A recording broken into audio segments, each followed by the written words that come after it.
Al-Imam Al-Ajurri rahimahullah dan juga Al-Imam Al-Lalikai meriwayatkan dari Abdullah ibnu Mas'ud radhiyallahu anhu, dia berkata, "Wa ma takrahuna fil jama'ah khairun mimma tuhibbuna fil furqah." Apa-apa yang kalian benci di dalam kondisi bersatu, berjamaah, itu jauh lebih baik bagaimanapun daripada apa-apa yang kalian sukai namun dalam kondisi perpecahan. Ya? Al-Imam Al-Auza'i rahimahullah berkata, "Khamsun kana 'alaiha ashabu Muhammadin sallallahu alaihi wasallam wa tabi'una lahum bi ihsan." 5 hal yang dipegang teguh oleh para sahabat Muhammad sallallahu alaihi wasallam ridwanullah alaihim ajma'in. Begitu juga para imam-imam tabi'in, mereka berpegang teguh terhadap 5 hal ini. Luzumul jamaah, bertahan bersama jamaah. Ya, wattiba'us sunnah, dan terus mengikuti sunnah yang datang dari Rasul sallallahu alaihi wasallam. Bertahan bersama jamaah maknanya menghindari perpecahan. Wattiba'us sunnah, mengikuti sunnah Rasul sallallahu alaihi wasallam, maknanya adalah menghindari yang bukan datang dari Rasul sallallahu alaihi wasallam, dari bid'ah-bid'ah dan muhdatsat. Kemudian imaratul masajid, menghidupkan masjid, yakni menghidupkan rumah-rumah Allah dengan mendirikan salat, membaca Al-Quran, dan menjadikan majlis-majlis ilmu. Kemudian tilawatul Quran, selalu mereka menjadikan waktu-waktu tertentu bagi mereka untuk membaca kalamullah Al-Quranul Karim. Wal jihadu fi sabilillah, dan senantiasa berjihad di jalan Allah Subhanahu wa ta'ala. Tentunya dengan syarat-syaratnya jihad, tentunya dengan syarat-syaratnya yang tidak bisa dilepaskan. Qala Umarun radhiyallahu anhu, Umar radhiyallahu anhu berkata kepada Su'aid ibnu Ghaflah rahimahullah fi wasiyatin lahu, dalam wasiat yang disampaikan padanya, la tufariqil jamaah, yakni sawadal muslimin, janganlah engkau wahai Suwaid berpisah dari jamaah, yakni kebanyakan atau umumnya kaum muslimin yang berada di bawah pemerintahan yang sah. Riwayat ini diriwayatkan oleh Al-Khallal rahimahullah, Imam Al-Khallal di dalam sunnahnya.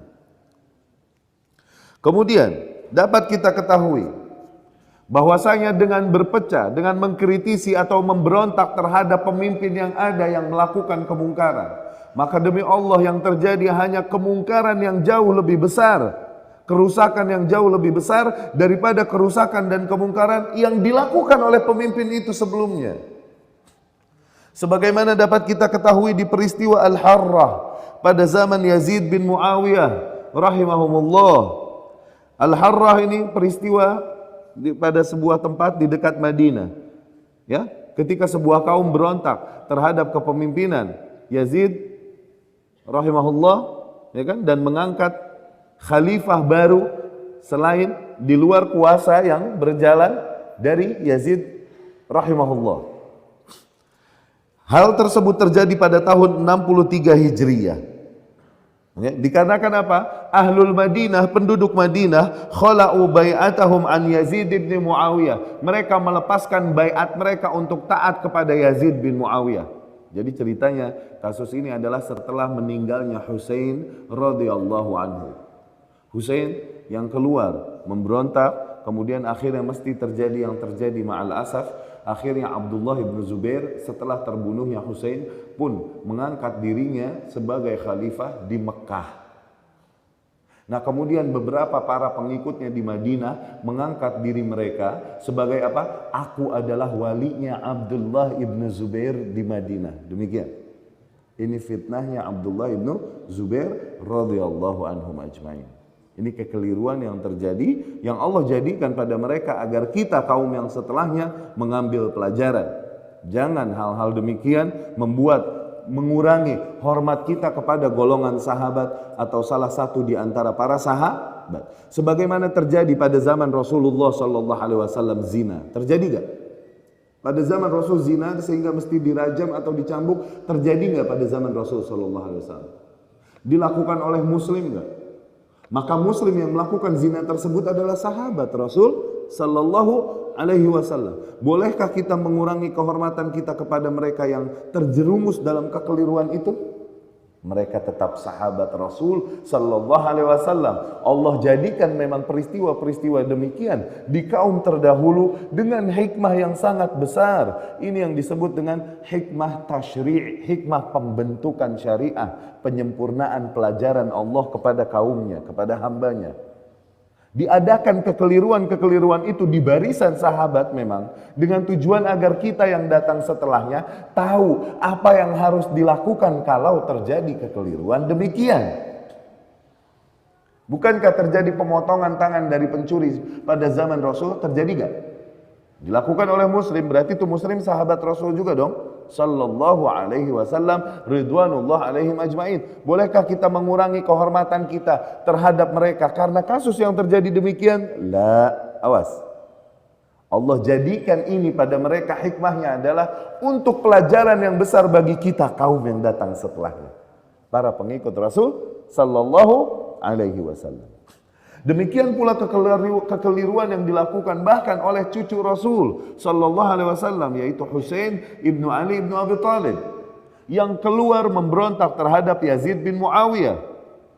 Para sahabat telah menahannya, Ibnu Umar, Ibnu Abbas semua turun tangan menahan Husain radhiyallahu anhu agar jangan keluar dari Madinah dan menyambut seruan orang-orang Kufah, zindik Syiah ini yang merangsang Husain untuk keluar dan memberontak, yang ada mengkhianati Husain radhiyallahu anhu. Mereka ini para pembunuh Husain aslinya. Syiah-Syiah ini mereka intinya memang para pembunuh Husain, sehingga mereka menyakiti diri mereka pada hari itu dan lain-lain untuk menebus kesalahan mereka. Haula qatalatul Husain haqqa. Mereka itu para pembunuh Husain. Ngapain tangis-tangisi Husain radhiyallahu anhu dan Husain, begitupun ahlu baitin Nabi sallallahu alaihi wasallam berlepas diri dari kekeliruan mereka, dari kesesatan mereka, dari kezindikan mereka. Setelah terbunuhnya Husain radhiyallahu anhu, terjadi yang terjadi dari sebuah pemberontakan. Padahal Ibnu Abbas, Ibnu Umar sampai berkata, demi Allah, andai saja pantas aku mengalungkan tanganku di lehermu, akan aku kalungkan dan aku seret engkau kembali ke Madinah agar tidak keluar dan menyambut seruan rakyat Kufah untuk membaiatmu. Namun tidak mungkin juga aku lakukan itu. Maka semoga Allah bersamamu. Akhirnya terjadilah yang terjadi.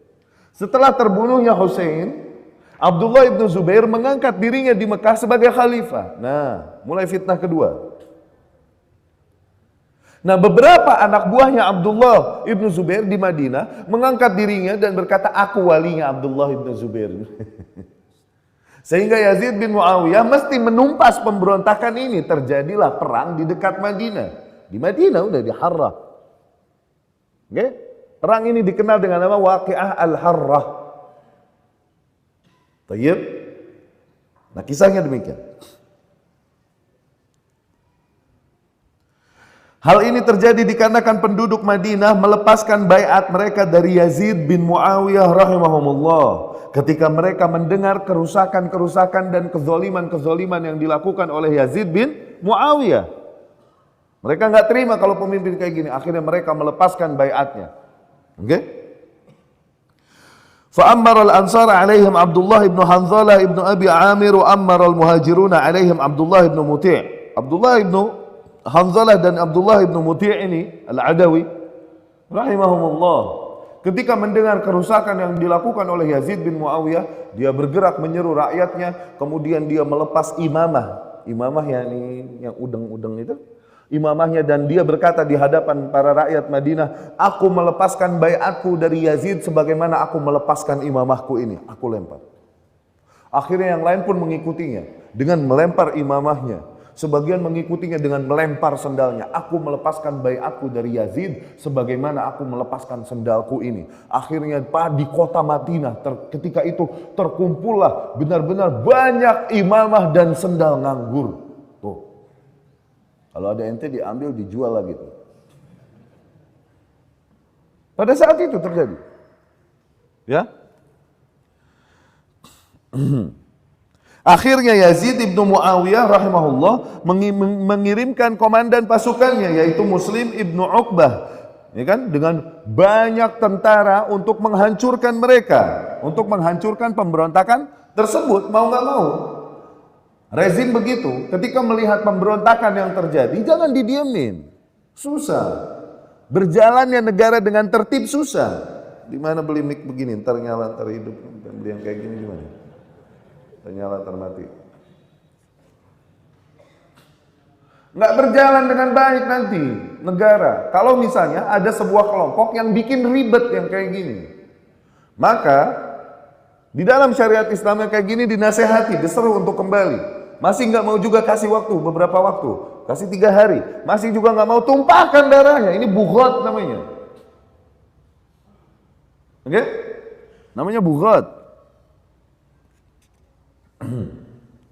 Nah, datanglah Muslim ibnu Uqbah dengan pasukannya yang akhirnya menghantam para penduduk Madinah tersebut, dan banyaklah terbunuh dari golongan Ansor, dari para sahabat Rasul Sallallahu Alaihi Wasallam atau keturunan mereka yang nggak mau tahu apa-apa, nggak ikut apa-apa, pun ikutan kena akhirnya.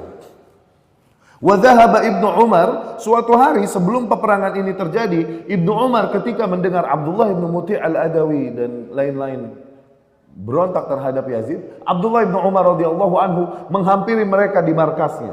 Ketika Abdullah ibnu Umar masuk ke dalam camp mereka, mereka berkata, itrahu li Abi Abdurrahman al-Wisadah, lemparin kasih bantal untuk Abdullah ibnu Mas'ud, duduk dia, biar dia duduk bersama kita di sini. Abdullah ibnu Umar berikan bantal untuk Abdullah ibnu Umar agar dia duduk di sini bersama kita. Abdullah ibnu Umar pun berkata kepada mereka langsung, la atikum li ajlis, aku tidak datang kepada kalian untuk duduk-duduk di sini bersama kalian. Innama atikum, adapun aku datang kepada kalian li uhadditsakum, untuk menyampaikan kalian hadis yang sami'tuhu minan Nabi sallallahu alaihi wasallam, yang aku dengar sendiri dari Nabi sallallahu alaihi wasallam, di mana Rasul sallallahu alaihi wasallam bersabda, man khala'a yadan an ta'ah laqiyallaha yaumal qiyamah la hujjata lahu, barang siapa yang melepaskan tangannya dari ketaatan kepada penguasa yang ada, kelak dia nanti bertemu dengan Allah Subhanahu wa taala tak punya hujjah, tak punya alasan untuk membenarkan dirinya sama sekali. Wa man mata laisa fi unuqihi bai'ah, dan barang siapa yang mati dan dia tidak memiliki baiat, yakni mati dalam keadaan memberontak terhadap penguasa yang ada, penguasa yang sah yang berlaku, barang siapa yang mati dalam keadaan memberontak terhadap penguasa yang ada, famata mitatan jahiliyah, maka dia mati dalam kondisi bangkai jahiliyah. Bangkai jahiliyah yakni bangkai sifat jahiliyah dahulu, yang tidak ada pemimpin yang satu dan kelompok satu sama lain saling berperang satu sama lain, sehingga tidak ada keberaturan di antara mereka sebelum datangnya Islam. Ya. Dan dari perang Harrah ini, 1 tahun setelah perang Harrah ini pemberontakan di Madinah ini, 1 tahun setelah perang Harrah, wanita-wanita Madinah, 1000 wanita Madinah melahirkan anak. 1 tahun kemudian setelah perang ini, dikarenakan pemberontakan yang terjadi, 1000 wanita Madinah melahirkan anak-anak tanpa bapak. Dari mana? Faham? Perang. Sebuah kaum menguasai kaum lain, wanitanya ya kena. Tuh lihat kerusakan yang terjadi dikarenakan pemberontakan. Maka nanti sunnatullah ke depannya kita akan baca, disampaikan juga oleh Syekhul Islam Ibnu Taimiyah rahimahullah. Ma kharajat qaumun qattu ala dhi sultan illa wa kana haluhum ba'da khurujihim aswa min halihim qabla khurujihim. Tidaklah sebuah kaum berontak terhadap penguasa yang ada, menjatuhkannya, kecuali pasti kondisi berikutnya lebih buruk daripada yang sebelumnya, nggak jadi lebih baik, pasti. Karena apa? Karena memberontak kepada pemimpin adalah berontak terhadap apa yang Allah Subhanahu wa taala takdirkan. Berontak terhadap takdir adalah kufur. Kekufuran, apa akibat daripada kekufuran kecuali bala yang lebih besar. Demikian yang terjadi dari setiap zaman. Demikian yang terjadi di sejarah Islam dari zaman ke zaman. Tidaklah kerusakan terjadi kecuali berangkat dari hilangnya pondasi ini, pengetahuan ini dari umat. Tidak sabarnya mereka menghadapi penguasa yang zalim. Begitupun yang terjadi di era ini. Lihat, apakah Irak lebih baik setelah menjatuhkan yang dulu rakyatnya bersama pasukan kafir, menjatuhkan Saddam? Libya sekarang keadaannya lebih baik gak? Syria lebih baik? Ada yang tanya, Ustaz, jihad di Syria gimana? Jihad apaan? Fitnah itu, bukan jihad. Nggak terpenuhi sama sekali syarat jihad. Kemudian begitu juga di negeri kita sendiri. Setelah menjatuhkan penguasa yang dulu, apakah keadaan lebih baik? Nambah nyungsep. Nambah nyungsep, bro. Dulu ada kezaliman, betul ada korupsi, ada nggak dulu? Betul ada, cuman minimal masih tersentral di situ. Sekarang di setiap lini terjadi korupsi. Iya nggak? Dulu ada korupsi, cuman minimal masih di bawah meja. Sekarang meja-mejanya dikorupsi. Udah nggak malu lagi. Malah minder kalau nggak korupsi, nggak keren katanya. Iya nggak? Somplak. Akhirnya lihat, beredarkah majalah-majalah busuk yang beredar sekarang pada zaman dulu, zaman kuasa yang dulu. Pakaian-pakaian yang tak bermoral, yang semakin tak bermoral, yang begitu bebas digunakan wanita pada kuasa yang dulu. Ada gak? Nambah rusak moral kaum ini setelah menjatuhkan pemimpin yang ada, menjelek-jelekannya dan menjatuhkannya. Apakah lebih baik? Rupiah mendingan? Aduh, jangan mimpi deh. Karena apa? Orang-orang yang tak beriman kepada ayat dan hadis yang datang dari Rasul sallallahu alaihi wasallam boleh berkata, bukan, ini dikatakan kondisi politik negeri, kondisi politik dunia yang memang kebetulan begini, akhirnya terserah. Kita hanya berkata dan meyakini apa yang datang dari Allah dan Rasulnya. Nih jawaban kita, karena kita menentang apa yang Allah telah takdirkan atas kita. Allahu, Allahu, Allahu.